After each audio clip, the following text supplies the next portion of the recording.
তাবারাকাল্লাযী বিয়াদিহিল মুলক। আল্লাহ পাক বলে এই রাজত্ব তো আমি রবের হাতে, ঠিক কিনা বলেন? আমি আল্লাহ যাকে ইচ্ছা করি তাকে সম্পদের মালিক বানাই দেই। এটা তোমার কোনো বুদ্ধি নয়।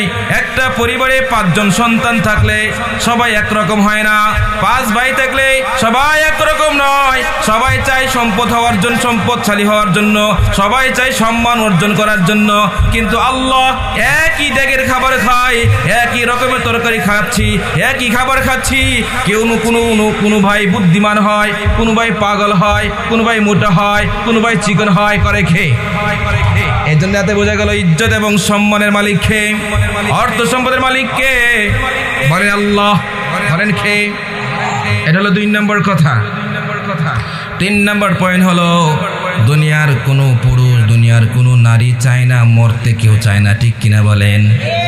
যারা বুড়ো আছে তারাও কয় আমি বহুদিন বাঁচি, যারা নারী আছে তারাও চায়, যারা পুরুষ আছে তারাও চায়। অর্থাৎ নারী পুরুষ সবাই চায় বহুদিন এই পৃথিবীতে বসবাস করার জন্য, ঠিক কিনা বলেন?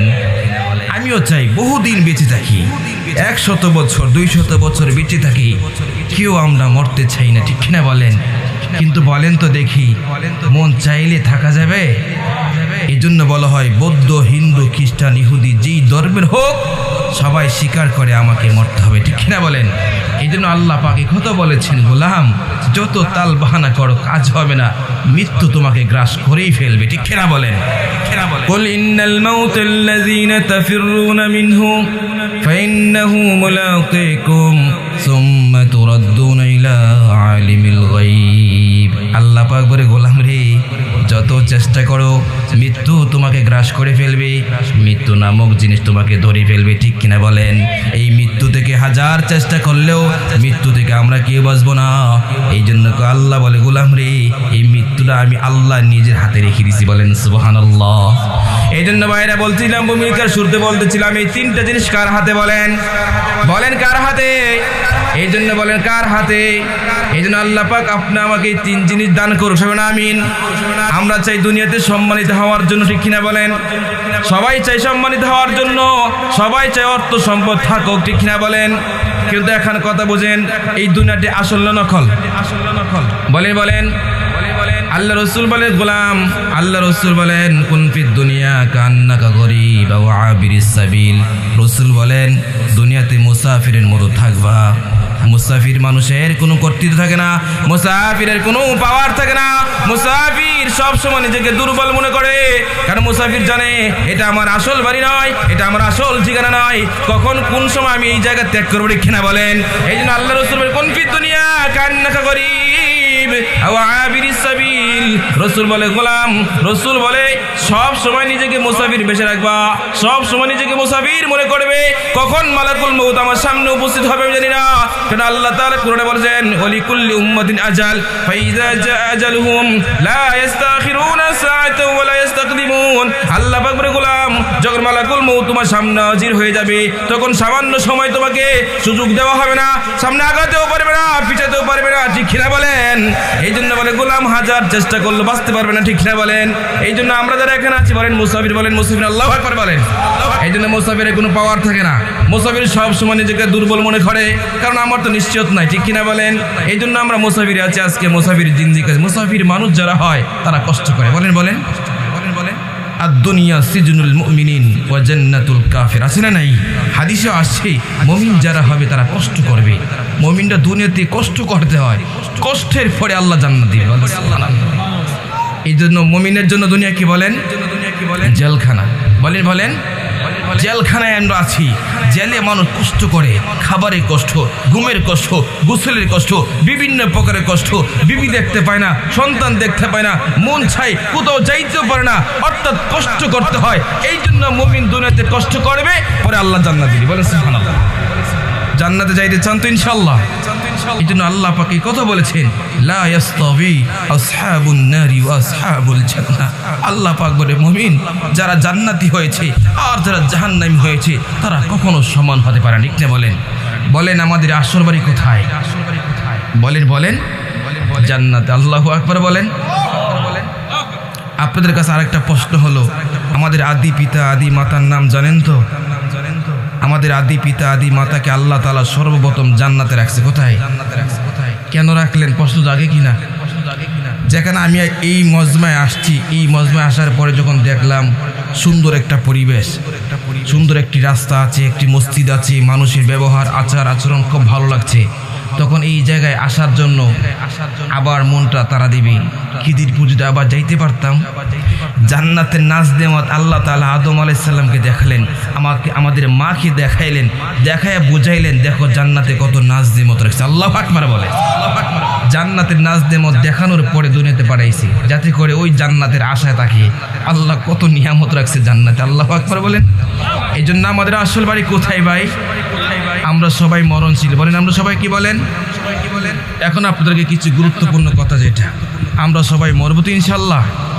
এই জন্য পৃথিবীতে যারা সম্পদশালী আর যারা গরিব, বলেন তো যারা সম্পদশালী, এই এলাকার একজন চেয়ারম্যান মেম্বার মারা গেছে, তাকে এন্তেকালের পরে, মৃত্যুর পরে তার কবর কয় হাত?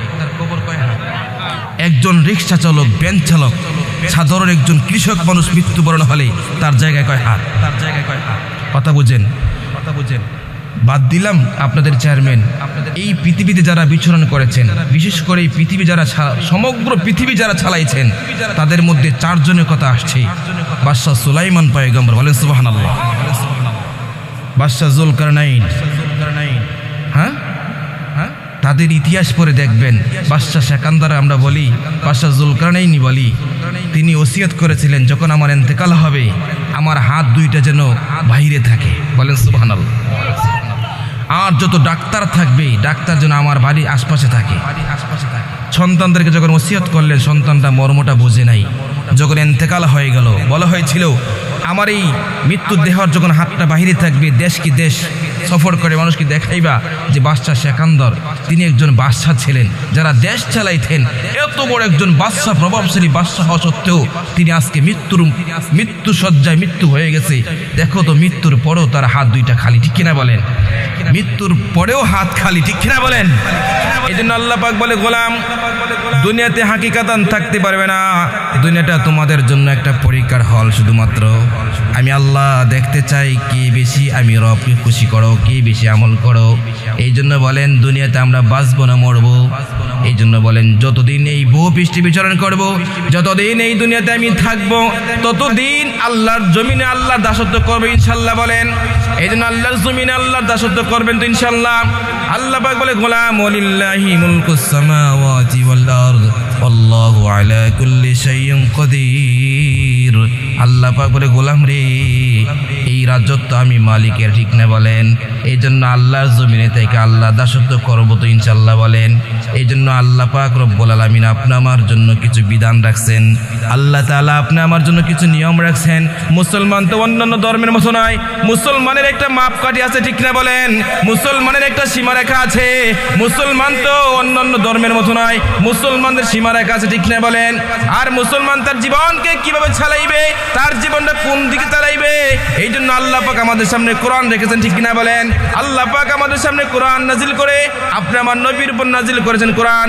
এই কোরআন আপনি আমার জীবনকে চালাইবে, ঠিক না বলেন? এই জন্য আমার জীবন হবে কোরআনের মতন, আমার জীবন হবে রাসূলের সুন্নতের মতন, ঠিক না বলেন? এই জন্য আমাদের আদর্শ হবে রাসূলের আদর্শ, ঠিক না বলেন? এখন কথা হলো আমি মুমিন, আপনি মুমিন, সবাই মুমিন তো এখানে বলেন। আচ্ছা বলেন, একজন মুমিন আরেকজন মুমিনকে কষ্ট দেওয়া কি বলেন? এক মুমিন আরেক মুমিনকে কষ্ট দিতে পারে না, এক মুমিন আরেক মুমিনের ভাই হয়, কি বলেন? কিন্তু আমাদের সমাজে আমরা অনেক সময় কষ্ট দেই, কিন্তু এটা আন্দাজ করতে পারি না, কিন্তু এটা আমরা বুঝি না আমরা কিভাবে কষ্ট দেই। আচ্ছা ভাই বলেন, আমাদের সমাজে কিছু মানুষ আছে কষ্ট দেয়, যেমন এই রাত, আজকে রাত না ভাই, এই রাত কার দেওয়া? আল্লাহর বড় এক নিয়ামত। আমরা যখন রাত্রে ঘুমাই, এই ঘুমটা বড় নিয়ামত। মুমিন ঘুমাইলেও সওয়াব হয়, আলহামদুলিল্লাহ বলেন। আল্লাহ তাআলা এই রাতে আমাদের জন্য নিয়ামত করেছেন, কিন্তু এই রাত নিয়ামত, দিন নিয়ামত, সূর্যের আলো নিয়ামত, হাজারো নিয়ামত আল্লাহ দিয়েছেন। আর আল্লাহর জমিনে থেকে তো আল্লাহর চোখে ফাঁকি দেওয়া তো কোনোভাবেই সম্ভব না, ঠিক না বলেন? আল্লাহ পাক বলে, গোলাম ওহু আমাকুম আইনামা কুনতুম, তুমি যেখানেই থাকো সেখানেই তোমার রব থাকে, ঠিক না বলেন? এই জন্য আল্লাহ পাক বলে, গোলাম তুমি যেখানেই থাকবে মনে করবে তোমার রব সেখানে তোমার সাথে আছে, ঠিক কিনা বলেন? এই জন্য আল্লাহ পাক আমাদের সাথে আছেন। এই জন্য আমরা এক মুমিন আরেক মুমিনকে কষ্ট দিলে আল্লাহ দেখে কিনা? এক মুমিন যদি আরেক মুমিনের জিনিস চুরি করে, এখন বলেন চুরি করলে আল্লাহ দেখে কিনা? দেখে না। আরে আজকে আমাদের এই গ্রামে অঞ্চলে অনেক মানুষ ঘুমাইতে পারে না, অনেক বোন ঘরের দরজা মনে থাকে না, অথবা নিজের জিনিস আসবাবপত্রগুলো নিরাপদ নয়। আজকে নিজের বউ নিরাপদ নয়, নিজের সম্পদ নিরাপদ নয়। ও ভাই, তুমি কার মাল চুরি করছো, ঠিক কিনা বলেন? এই জন্য বলা হয় গোলাম রে, আল্লাহ তাআলা দুনিয়ার সমস্ত অপরাধ করলো আল্লাহ মাফ করবে, কিন্তু আল্লাহ বান্দার হকের ব্যাপারে আল্লাহর কোনো হাত থাকবে না। এই জন্য বলা হয় আল্লাহ তোমাকে ক্ষমা করবে, কিন্তু বান্দার হকের ব্যাপারে নয়। এই জন্য বলা হয় হকুল্লাহ, আল্লাহর কিছু হক আছে। নামাজ আল্লাহর হক, রোজা আল্লাহর হক, জাকাত আল্লাহর হক, দান সদকা আল্লাহর হক, ঠিক কিনা বলেন? এই সব কিছু আল্লাহর জন্য। নামাজ পড়ো নাই সমস্যা নাই, রমজান রোজা রাখো নাই সমস্যা নাই, কোরআন তেলাওয়াত করো সমস্যা নাই, কিন্তু গোলাম যেন আল্লাহ চাহে তো তোমাকে ক্ষমা করে দিবে। কিন্তু যখন বান্দার হক আসবে, হকুল ইবাদ আসবে, বান্দার হকের ব্যাপারে আল্লাহ তাআলা তখন তো আর ছাড় দিবে না। এই জন্য আমাদের সমাজে চুরি হয় কিনা? আমাদের সমাজে চুরিও হয়। আমাদের সমাজে ন্যায় ইনসাফ বিচার পাওয়া যায় না। আমাদের সমাজে একজন আরেকজনকে ঠকানো হয়, ঠিক কিনা বলেন? একজন আরেকজনকে ওজনে কম দেয়। আরে এক মুমিন তো আরেক মুমিনকে কম দিতে পারে না, এক মুমিন তো আরেক মুমিনকে ধোঁকাও দিতে পারে না। রাসূল বলেন লা ইয়াদখুলুল জান্নাতা কাত্তাত, রাসূল বলেন লা ইয়াদখুলুল জান্নাতা জাসাদুন গুযিয়া বিল হারাম। রাসূল বলেন একজন মানুষের সম্পদ যখন চুরি করে খাবা, এটা তো হালাল সম্পদ না, ঠিক না বলেন? বলে এক মুমিন আরেক মুমিনের সম্পদ চুরি করে খাওয়াটা কি? হারাম। রাসূল বলেন লা ইয়াদখুলুনাল জান্নাহ, জান্নাতে ঢুকবে না যেই শরীর, জান্নাতে ঢুকবে না যেই শরীরটা হারাম খায় মোটা তাজা হইছে। হারাম খাবো না, বলেন ইনশাআল্লাহ বলেন। লা ইয়াদখুলুনাল জান্নাতা জাসাদুন গুযিয়া বিল হারাম। রাসূল বলেন হারাম খাইছো, হারাম খেয়ে মোটা তাজা হইছো, এই শরীর তো জান্নাতে যাবে না, ঠিক না বলেন? এই জন্য একজন মুমিন আরেকজন মুমিনকে কষ্ট দেওয়া কি বলেন? হারাম। এক মুমিন আরেক মুমিনের মাল চুরি করা কি? হারাম। আমাদের সমাজে নাই মনে করেন, অনেক মানুষ চোরের যন্ত্র ঘুমাতে পারে না। আল্লাহ আমাদেরকে বুঝ দান করেন, কার মাল নিচ্ছি। আরে চুরি অবস্থা কত মানুষ মারা যায়, আল্লাহ বুঝ দান করে। কোরআনের বিধান কি জানেন? কোরআন যদি এই দেশ যদি ইসলাম কোরআনের আইন হতো, কোরআনের দেশ হতো, কোরআন সুন্নাহ অনুপাতে চলতো, ইসলামী রাষ্ট্র হতো, তাহলে ইসলামী রাষ্ট্র অনুপাতে, কোরআনের আইন অনুপাতে চোরের হাত কেটে দেওয়া লাগে। আছে না? ওয়াসারিকু ওয়াসারিকাতু ফাকতু আইদিহুম, কোরআন আছে। যদি কেউ চুরি করে তার হাত কেটে দেওয়ার কথা আসছে। এই চুরির ক্ষেত্রে পুরুষও হতে পারে, মহিলা হতে পারে। আর এই কত আল্লাহ চুরির কত আল্লাহ কোরআনের বিধান আছে, বলেন সুবহানাল্লাহ বলেন। আপনাদের সংক্ষিপ্ত কেউ শোনাই। রাসূলের জামানায় এক মহিলা চুরি করত। কার জামানায়? বনু মাখজুম গোত্রের এক মহিলা। বলেন বনু মাখজুম গোত্রের এক মহিলা, তার অভ্যাস ছিল চুরি করাটা। কোনো মানুষের জিনিস নিলে অস্বীকার করত। আমাদের অনেক মা বোন কর্জ দেয় না ভাই, অনেক সময় কর্জ হাসে না, টাকা দেয়, অনেক সময় অনেক কিছু দেয়, মাল টাল দেয়, কর্জ দেয়, কিন্তু সে নেয়, নেওয়ার পরে অস্বীকার করে, আমি তোমার কাছে নেই। অস্বীকার করে কিনা? আল্লাহ রাসূলের জামানায় এই মহিলার অভ্যস্ত হয়ে গেল চুরি করাটা, তার অভ্যস্ত, মানুষকে ধোঁকা দেওয়াটা অভ্যস্ত। এক পর্যায়ে যখন মক্কা বিজয়ের দিন আসলো, যেই দিন মক্কা বিজয় হয়েছিল, সেই দিন চুরি করতে গিয়ে ধরা পড়ে গেছে। কি পড়ে গেছে ভাই? ধরা পড়ছে, কিতাবে আসছে, যিনি ধরা পড়ছে যেই মহিলা, উনি আবার ওই রাসূলের জামানায় ওই যে মক্কার কিছু কিছু গোত্র আছে না, এই গোত্রগুলোর মধ্যে বনু মাখজুম গোত্র যেটা, এটাও একটা সম্মানিত গোত্র। তখন একজন ভালো গোত্রের মহিলা যদি চুরির ধরা পড়ে, কথা আপনাকে এলাকার যদি একজন গণ্যমান্য ব্যক্তি যদি 2 নম্বর কাছে ধরা পড়ে, তখন আমরা সবাই আফসোস করি কি না, এত বড় মানুষ কামটা কি করলো। তখন ওই সময় মক্কার বেঈমানরা, বিশেষ করে কুরাইশের বড় বড় নেতারা চিন্তা ফিকির করতে শুরু করলেন, এখন কি করা যায়। কারণ কোরআনের আইন হলো চুরিতে ধরা পড়লেই হাত কেটে দেওয়া লাগবে। তখন তারা সিস্টেম অনেক চেষ্টা করতেছে এটাকে নর্মাল করার জন্য। আমাদের সমাজে অনেক সময় বিচারকে নর্মাল করা হয় না। চেয়ারম্যানের ছেলের সময় একটা বিচার হয়, আর রিক্সা চালকের ছেলে ধরা পড়লে আরেকটা বিচার হয়, অর্থাৎ হাত পাস করা হয়। হয় কিনা? হয় না? আচ্ছা বলেন, ইমামুন আদিলুন, কেউ যদি ন্যায়পরায়ণ বিচারক হয়, ন্যায়পরায়ণ বাদশা হয়, আল্লাহ পাক হাসরে মাশরে আরশে আজিমের নিচে জায়গা করতে বলে সুবহানাল্লাহ। এখন কটা হলো, মক্কার বেঈমানরা সকল দলবদ্ধ হয়ে গেল। সেই মেয়ে তো একজন ভালো পরিবারের সন্তান, একজন ভালো বংশের মেয়ে, এখন তো চুরিতে ধরা পড়ছে।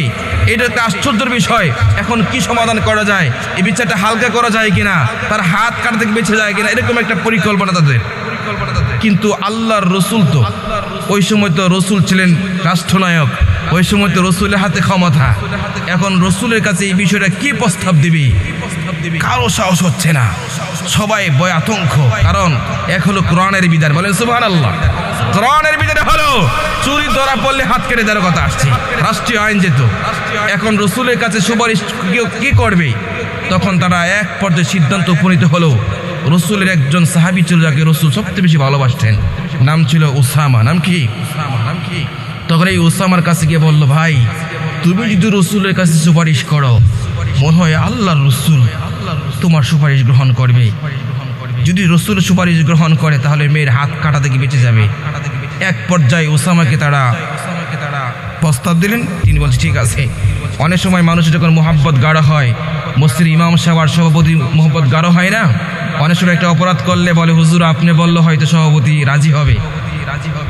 ওই সময় কাহিনী হলো আল্লাহ রসুলের কাছে কে যাবে? তখন উসামাকে তারা সিদ্ধান্ত করলেন, উসামা তুমি এক ব্যক্তি যাকে আল্লাহ রসুলের কাছে এই বিষয়ে কথা বলতে পারবে।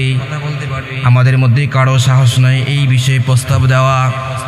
উসামা যেহেতু রসুলের একদম কাছের সাহাবী, রসুলকে বেশি মোহাব্বত করতেন, এক পর্যায়ে আল্লাহ রসুলের কাছে এই বিষয়ে প্রস্তাব দিলেন, আল্লাহর পয়গম্বর বনু মাখজুম গোত্রের এক নারী চুরি করতে গিয়ে তো মক্কা বিজয়ের দিন ধরা পড়ে গেছে।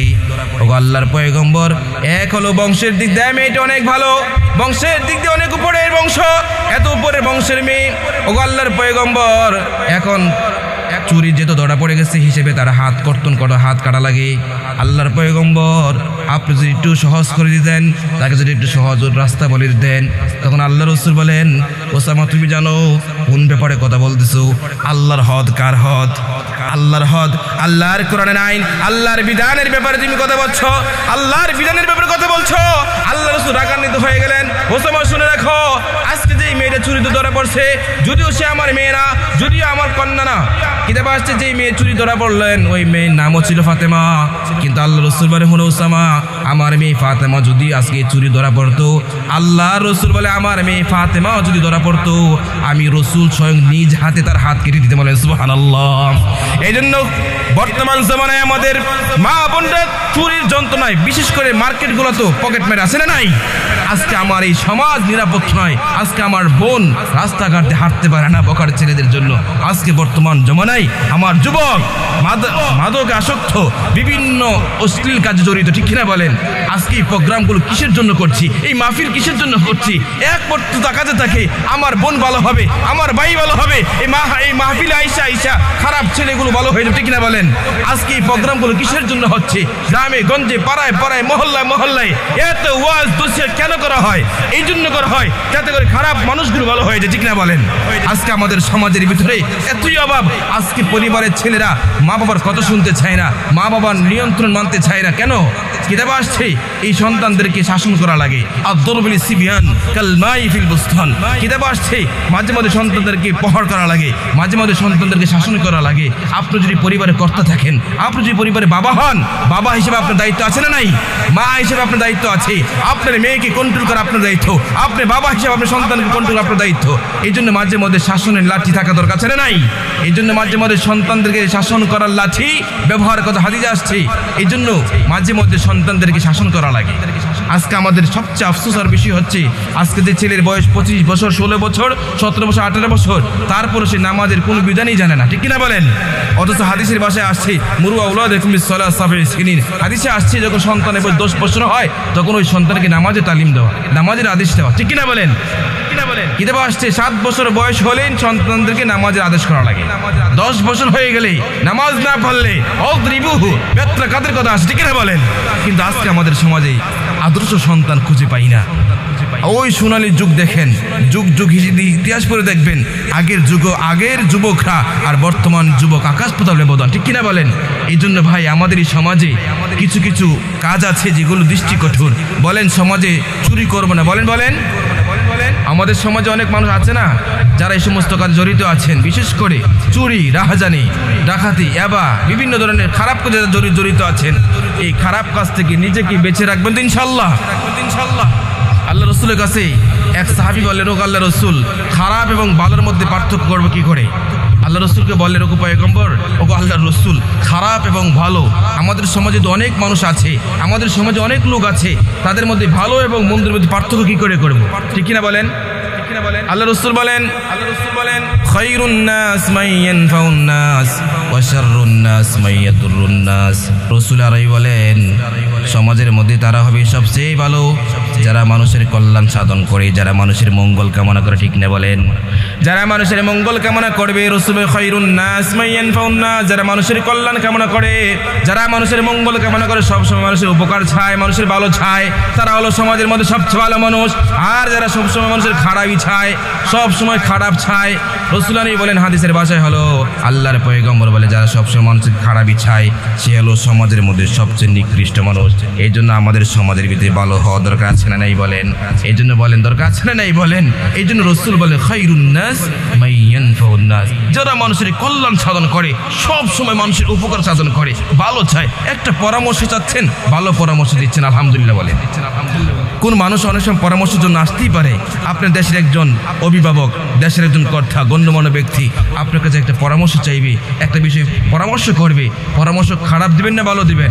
রাসূলের হাদিসের উপর আমল করলে যে ভালো পরামর্শ দেন সবচেয়ে ভালো মানুষ, আলহামদুলিল্লাহ বলেন। এই জন্য আজকে আমাদের এই সমাজ বিভিন্ন তরিকার বিভিন্ন লাইনে মানুষ গিয়ে গিয়ে আজকে আমরা কোরআন সুন্নাহ থেকে দূরে সরে যাচ্ছি। এই জন্য ভাই এই প্রোগ্রামগুলো করা হয় মূলত যাতে করে আমার ভাই ভালো হয়, যাতে করে আমার বোন পর্দা ভালো হয়, নামাজি হয়, ওই দিনদার হয়। ঠিক কিনা বলেন?